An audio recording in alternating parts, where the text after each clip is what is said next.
உட்கார்ந்து பேசணும் உயிரிடுகிறாங்க. தமிழகத்தில் உட்கார்ந்து பேசுகிற தகுதியும் வல்லமையும் கொண்டவர் தந்தை பெரியார் ஒருத்தர் மட்டும்தான். எப்ப நம்மளால உட்கார்ந்து பேச முடியலையா அப்ப இடத்தை காலி பண்ணு. இது என்னுடைய பணம். எல்லாரும் என்னை சிலாய்த்து பேசினாங்க, பாராட்டினாங்க. இதற்கெல்லாம் தகுதியுடையவன் தானா அப்படின்னு என்னை கேள்வி கேட்க வச்சாங்க. உண்மையிலே ஒரு நெகிழ்ச்சியான ஒரு நிகழ்வாக இது இருக்கு. என் அன்பு சகோதரர் ஜிஎம்குமார், நான் பிரமிச்சு போன நடிகர். இப்படி ஒவ்வொருத்தரையும் சொன்னோம்னா காலதேவனமாயிருந்ததுனால இவங்கெல்லாம் என்னை பொறுத்துக்குவாங்க, மன்னிச்சுக்குவாங்கன்னு நான் நம்பி நான் சொல்ல வந்த விஷயங்களை மட்டும் சிலதை சொல்றேன். நானும் என்னுடைய உயர் நண்பன் சபாபதியும் கணவனும் மனைவி மாதிரி என்னுடைய முதல் படத்திலிருந்து எனக்கு ஒளிப்பதிவாளராக இருந்தான். அவர் சில கருத்து முரண்பாடுகளால் டி சங்கர் எனக்கு கேமராவான மாறினாரு. ஆனால் என்னுடைய முதல் படத்திலிருந்து சங்கர் வந்து சபாபதியினுடைய உதவியாளராக இருப்பார். அப்போ நான் கேட்பேன், என்னடா சபா இப்படியே போயிட்டு இருக்கு நம்ம காலம், என்னதான் ஆகும், என்ன ஆகும்னா அப்படின்னா இந்த சினிமா தவிர ஓரளவு நமக்கு தெரியாது. பெட்டிக்கடை வச்சாலும் கூட நாம லாஸ் பண்ணிடுவோம்டா, என்னடா பண்ணுவோம்னு சாகர வரைக்கும் டயட் பண்ணுவோம்டா. கிழவனாய் டயட் பண்ணுவோம், லவ் சீன் எடுப்போம். கிழவனாய் எப்படா லவ் சீன் பண்ணுவோம், சிறு வயசுல பண்ணிடுவோம்ல அதையே போடுவோம். அதுக்கு மேல எவனா இப்பெல்லாம் லவ் பண்றான் அப்படிமா. வீல் சேர்ல வந்தாவது டைரக்ஷன் பண்ணுவோம், தடி யூனிட் வந்தாவது டைரக்ட் பண்ணுவோம். அது கிட்டத்தட்ட பாதி உண்மையாச்சு. எனக்கு ஒரு முதுகுத்தண்டு அடி விட்டதுனால விமான நிலையத்தில் நான் வீல் சேர் தான் போயிட்டு இருக்கேன். இங்க இடம் இல்லாதனால நான் ஒரு அட்ஜஸ்ட் பண்ணி நடந்துக்கிறேன். ஆகவே என் நண்பன் சபாபதியினுடைய கனவை இந்த வீல் சேர்ல போற விஷயத்துல நான் நிறைவேற்றி வச்சிருக்கிறேன். அதை அவனுக்கு நான் இப்போ நினைவுபடுத்த முடியாது. நம்ம எல்லாம் விட்டு பிரிந்து போய்விட்டான். ரெண்டாவதாக பாகியராஜ் அவர்கள் சொன்னாரு, பாகியராஜ் வரும்போது இவர் இறந்தாரு, அவர் போகும்போது இறந்தார் அப்படின்னு சொல்லும்போது, பாரதி ராஜா என்கிற பல்கலைக்கழகத்தின் மூத்த மாணவன் பாகியராஜ், அவருக்கு அடுத்த மாணவர்கள் தான் நாங்கள் தான். அதனால எப்பவுமே சீனியர் ஸ்டூடெண்ட்டை பார்த்தோன்னா ஒரு நடுக்கம், ஒரு பதட்டம் வரும் இல்லைங்களா. அதுதான் பாகியராஜ் அவர்களை பார்க்கும்போது எனக்கு ஏற்படும். இன்றைக்கு நக்கலும் நையாண்டியும் அது மட்டும் இல்லாமல் ஸ்கிரீன் பிளே எப்படி எழுதுறதுங்கிறத நான் கற்றுக்கிட்டது என் அன்பு சகோதரர் பாகியராஜ் அவர்கள் தான். ஆகவே இதெல்லாம் ஏதோ மை கிடைச்சிருக்கிறதுக்காக சொல்ற பொழுது இல்லை. ஏன்னா நான் அரசியல்வாதி இல்லை. நான் தம்பி சிந்தப்படத்தை சீமானோடு இருக்கேன், பொய்யெல்லாம் பேச மாட்டேன். இந்த மாதிரி வாய்ப்பை பயன்படுத்த நம்முடைய எண்ணங்களை பதிவு செய்ய முடியுங்கிறதுனால நான் சொல்றேன். நான் யாராருக்கெல்லாம் நன்றி சொல்றதுன்னு எனக்கு தெரியல. இந்த 50 படங்கள் வந்து விளையாட்டு போல முடிஞ்சு போச்சு. முதலாவதா எங்கிருந்து துவங்கணும்னு நான் நினைக்கிறேன்னா, பாரதி ராஜாவுக்கு என் மேல நம்பிக்கை கிடையாது. டைரக்ஷன் பண்ணுவேன்னு எல்லாம் எங்கேயும் டைரக்ட் பண்ணுவேன். அவரை தவிர எல்லாருக்குமே அப்படித்தான் சொல்றாரு. பாகியராஜையும் அப்படித்தான் சொல்றாரு. என்ன பாகியராஜ் உனக்கு என்ன பேச்சு அப்படின்றாரு. இல்லைங்க, 2 பேரும் ஒரே இருக்காருங்க, ஒண்ணு பண்ணா வந்தா ஒன்னா சுட்டிட்டு இருக்கான். அவங்கெல்லாம் நீ வச்சுக்காத, அங்க ஏன் போற நீ, சும்மா போய் இந்த வேலையை வச்சுக்காதேன்னு 2 நாளைக்கு பேச மாட்டார். அந்த மாதிரி டைரக்டர் அவர்.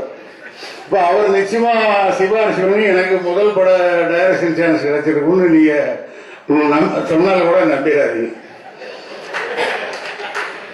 என்னை அடையாளம் கண்டு கொண்டு டைரக்டர் பண்ண படங்கள்ல கூட இளையராஜா அவர்களுக்கு கதை சொல்றது நான் தான், பாடலுக்கான சூழலை சொல்றதும் நான் தான். அதனால ஏதோ என்ன தெரியாம என் மேல ஒரு ஒரு கூர்ந்து கவனித்த வந்த இசைஞானி இவன் நல்லா வருவான் அப்படின்னு நம்பி மறைந்த மாபெரும் எழுத்தாளர் கலைமணி அவர்களை கூப்பிட்டு மணிவண்ணன் டைரக்டர் ஆக்கி எடுங்கன்னு சொல்லி எடுத்த படம் தான் கோபுரங்கள் சேரவில்லை. இன்றைக்கு அந்த இசைஞானியை நான் இப்பெல்லாம் நம்மளுக்கு மியூசிக் பண்றது இல்லைங்கிறது. அப்ப நம்மளுக்கு வர ரவிச்சந்திரன் இவங்கெல்லாம் அவர் சம்பளத்தை கேட்டோடனே நம்மளே கட் பண்ணிடுறாங்க. அது ஒரு சிக்கல் இருக்கு. அதனால இசைஞானியை நாம் இழக்க வேண்டிய அவசியம் பட்ஜெட்டின் காரணமாக இருக்கிறது. ஏற்கனவே சிவகுமார் பட்ஜெட் எகிரி போஷன் ஒரு பெரிய பூசணிக்காய் பைய சொல்லிட்டு போய் அங்க உட்கார்ந்துருக்காரு. இப்பதான் தெரியுது நிறைய கிரிமினல் லாயரா இருக்காரு.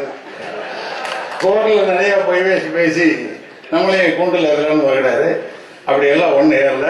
நீங்க என்னுடைய 30 ஆண்டு கால திரைப்பட அனுபவத்துல இந்த மாதிரியான ஒரு படத்துல நிச்சயமாக ஒரு 20 கோடி ரூபாய் சம்பாதிப்பார்கள். இது என்னுடைய அசைக்க முடியாத நம்பிக்கை. அப்போ அவங்களுடைய இன்வெஸ்ட்மெண்ட் என்னங்கிறத இவங்க இப்ப சொல்லாதையும் பரவாயில்ல, ஆனா படத்தாங்கன்னா அவங்களுக்கு தெரியும். ஏன்னா எந்த மனிதனும் மனசாட்சியோட பேசாம இருக்க முடியாது. அதனால அவங்க இன்னும் நிறைய படங்கள் ஏமாறாமல் எடுக்க வேண்டும். அது ரொம்ப முக்கியம். எல்லாருமே கடினமான உழைப்பாளிகளாக, நமக்கு தயாரிப்பாளரை பற்றி கவலை இல்லை. நான் நினைத்தது நடக்க வேண்டும், கடுமையாக உழைக்கணும். அதை கற்றுக் கொடுத்தவர் என் இயக்குனர் பொன்னாளர் பாரதிராஜா தான். நான் 5 மணிக்கு எழுந்திரிச்சிருவேன். 5:30 மணிக்கு குளிச்சுட்டு ஹோட்டலில் முன்னாடி உட்காந்துருவேன். அப்புறம் நாம எந்திரிச்சிட்டோம்னாலே ஆட்டோமேட்டிக்கா அசோசியேட் டைரக்டர் எந்திரிப்பான், அப்புறம் கேமராமேன் எந்திரிப்பான், அப்புறம் கேமரா அசிஸ்டன்ட் எந்திரிப்பான். கடற்கரை வேலை நடக்கு. 7 மணிக்கு முதல் ஷாட் எடுத்துருவோம். அப்படி எடுத்தோம்னா 9 மணிக்கு சாப்பிட்றதுக்குள்ள ஒரு சின்ன காட்சியோ அல்லது பெரிய காட்சியினுடைய பகுதியோ எடுத்து முடிச்சிருவோம். அந்த நம்பிக்கையில தான் நம்ம உழைக்கிறோம். ஏன்னா சினிமா தவிர வேற நமக்கு எந்த யோசனையும் கிடையாது. ஒருவேளை 6 மணிக்கு பேக்க போனா அதுக்கப்புறம் ஏதாவது ஒரு யோசனைகள் வரலாம். ஆனா அது கூட எனக்கு வர்றதில்லை. நான் 10 வருஷமா அந்த யோசனைகளுக்கெல்லாம் அப்பாற்பட்ட ஒரு இசை ஒரு துறவியா வாழ்ந்துட்டு இருக்கேன். அதனால நீங்க ஒன்றும் பயப்படாதீங்க. அப்படித்தான் இந்த படம் எடுக்கப்பட்டது. கடினமா உழைத்தோம். அதுல அந்த தொண்டாமுத்தூர் பகுதியில் இருக்கக்கூடிய மக்கள் ரொம்ப மனம் நெகிழ்ந்து போய் உதவி செஞ்சாங்க. கல்லூரி ஆகட்டும், பள்ளிக்கூடமாகட்டும், மருத்துவமனையாகட்டும், எடுத்துங்க. அப்ப நர்ஸ் வேஸ்டுக்கெல்லாம் மெட்ராஸ்ல இருந்து ஆள் வரணும். நம்ம ஸ்டாஃப்ல நடிக்கணுமே அந்த டாக்டர். இப்படி எல்லாம் ஒரு லட்டு மாதிரி எல்லா படத்திலையும் கிடைக்கும். தயவுசெய்து ரவிச்சந்திரவர்களை நினைத்து விடாதீர்கள். கான்ட்ராக்ட் எடுக்கிறதை விட கடினமானது சினிமா எடுப்பது. ஆகவே அதனால் பத்திரமாக அடிகளை நிதானமாக அளந்து வைத்தால் நீங்கள் நிச்சயமாக தமிழ் திரையுலகில் ஒரு இமயத்தை தொடரலாம். நீங்கள் தொட வேண்டும் என்பதுதான் என்னுடைய ஆசை. என் படத்தில் நடிக்கிற நடிகரெல்லாம் நான் கொண்டாடுவேன். எதுக்காக? அவன் என்னை மறந்துட்டாலும் சரி, என்னை திட்டினாலும் சரி. இப்ப நானே எங்க டைரக்டர் திட்டினேன். ஆனா கூட என்ன, நான் பாரதிராஜாவோட உதவியாளன், பாரதிராஜா கிட்ட தொழில் கத்துக்கிட்டவன் அப்படிங்கிற அடையாளம் மணிவண்ணனுக்குள்ள ஒரு பாரதிராஜாங்கிற அடையாளம் இருக்கு. அதே மாதிரி நான் நடிக்க வைக்கிற எல்லா நடிகர்களுக்குள்ளேயும் ஒரு அடையாளம். அது நானா இருப்பாரு. அந்த பெருமையோட நாம வாழ்ந்தா போதும். மற்றபடி நமக்கு ஒன்றும், நான் உண்மையிலே நிறைய ஒன்றும் சம்பாதிக்கல. நண்பர்களை சம்பாதிச்சு வச்சிருக்கேன். அது நிறைவானது. பணத்துக்கு மதிப்பளிக்கக்கூடிய ஒரு நல்ல மணிவண்ணன். மனிதர்களை மட்டுமே மதிப்பவன் தான் மணிவண்ணன். அப்புறம் ஜேம்ஸ் வசனம்லாம் அவ்வளவு ஒன்றும் பயப்பட வேண்டாம். எனக்கு இந்த அரசியல் அறிவிப்பெல்லாம் கிடையாது. இருந்தா ஏதாவது நல்ல கட்சியில் சேர்ந்து ஏதாவது நானும் டெல்லியில் போய் ஒரு மந்திரி ஆயிருக்கேன். இப்ப டெல்லியில மந்திரியா இருக்கிறவங்களுடைய அனுபவத்தை விட அந்த கட்சிகளில் எனக்கு அனுபவம் அதிகம். அந்த கட்சி தலைவர்களுக்கும் என்னை பற்றி நன்கு தெரியும். நான் போய் சமாளிப்பேன் என்பதும் அவர்களுக்கு தெரியும். ஆனால் நான் அப்படி எதற்காகவும் எப்போதும் போயிருந்ததில்லை. ஏனென்றால் எனது அரசியல் வேறு. அந்த அரசியல் மக்களுக்கான அரசியல். அதை தருவதற்கான தலைவர்கள் நான் தேடி தேடி அலைந்தேன். புத்தனை போல் அலைந்தேன். யாருமே கண்ணுக்கு படவில்லை. கடைசியாக என் தம்பி சீமான் எனக்கு கிடைக்கிறார். நிச்சயமாக தமிழனுக்கு ஒரு விடிவு ஏற்படும் என்ற நம்பிக்கை எனக்கு இருக்கிறது. அந்த ஒரு நம்பிக்கை போதும். மற்றபடி அரசியல் அறிப்போட எல்லாத்தையும் திட்டணுங்கிறதுக்காக படம் எடுத்து தயவு செய்து தவறாக நினைக்காதீர்கள். சத்யராஜ் அவர்கள் ஒரு பள்ளி ஆசிரியராக நடித்திருந்தால் அந்த படம் பள்ளிக்கூடத்தை சுற்றி இருந்திருக்கும். அதிலே பங்கேற்கிற கதாபாத்திரங்கள் மாணவர்களாக இருந்திருப்பார்கள், சக ஆசிரியர்களாக இருந்திருப்பார்கள். சத்யராஜ் அவர்கள் ஒரு பேருந்து ஓட்டுநராக இருந்திருந்தால் அந்த கதை பேருந்து நிலையத்தை சுற்றி இருந்திருக்கும், பஸ்ஸில் போகிறவர்களை பற்றி இருந்திருக்கும், நடத்துனரை பற்றி இருந்திருக்கும், இப்படித்தான் இருந்திருக்கும். நான் எடுத்துக்கொண்ட அமாவாசை என்கிற ஒரு கதாபாத்திரம் அரசியல்வாதியாக இருப்பதால் அவனை சுற்றி அரசியல்வாதிகள் இருக்கிறார்களே தவிர தமிழகத்தின் அரசியல்வாதிகள் யாரும் அச்சப்பட தேவையில்லை. நான் யாரையும் அப்படியெல்லாம் சொரிந்து விட்டு வேடிக்கை பார்க்க வேண்டும் என்ற அவசியம் எனக்கு கிடையாது. அடித்தாலும் அதை பற்றி எனக்கு கவலை இல்லாது. நான் மார்க்சின் மாணவன், இழப்பதற்கு எதுவும் இல்லாதவன். நான் மார்க்சியும் லெனினையும் மார்க்சிசத்தையும் படித்து தமிழ் திரையுலகத்துக்கு வந்தவன். இழப்பதற்கு எதுவுமே இல்லை என்றால் ஒன்றே ஒன்றுதான் இருக்கிறது, அது உயிர். அது எப்போது இருந்தாலும் நீ விரும்பினாலும் விரும்பாவிட்டாலும் உன்னை விட்டு அது போயே தீரும். அது இந்த கேடுகட்ட அரசியல்வாதிகளால் போகும்போது கொஞ்சம் வருத்தமாக இருக்கிறது. ஆனால் அச்சமாக இல்லை, அச்சமாக இல்லை என்பதை தவிர வேறொன்றும் சொல்ல விரும்பவில்லை. ஆனால் அதை நான் பதிவு செய்தாக வேண்டும். அப்படி ஒரு கல் என் வீட்டு மேல விழுந்துருச்சு மகனே. புலிக்கொடி தமிழகத்தில் எல்லா இடத்திலையும் பறக்கும்.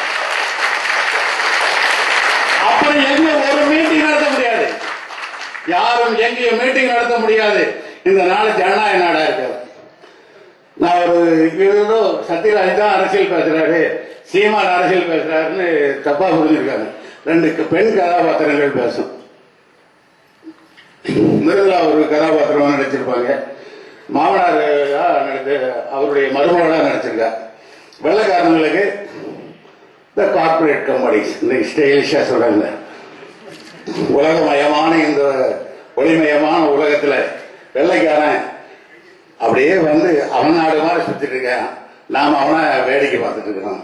அவனுக்கு இந்த மரங்கள் எல்லாம் அழைச்சி கொடுக்கறதுக்காக பேசும்போது, என்னக்கா நம்ம நாட்டை இப்படி கூறு போட்டு விற்கிறானுங்களே, என்னமா கொடுமை, ஹீரோவை திறந்துப்பார், இன்னும் நம்ம நாட்டை யாராருக்கு எவ்வளவு வித்துருக்காங்கிறது டீட்டெயில் அதுல இருக்கு அப்படிப்பா. இப்படியே வித்துட்டு இருக்கானுங்களே, அப்ப நம்ம நாட்டினுடைய ஜனங்க பாவம்.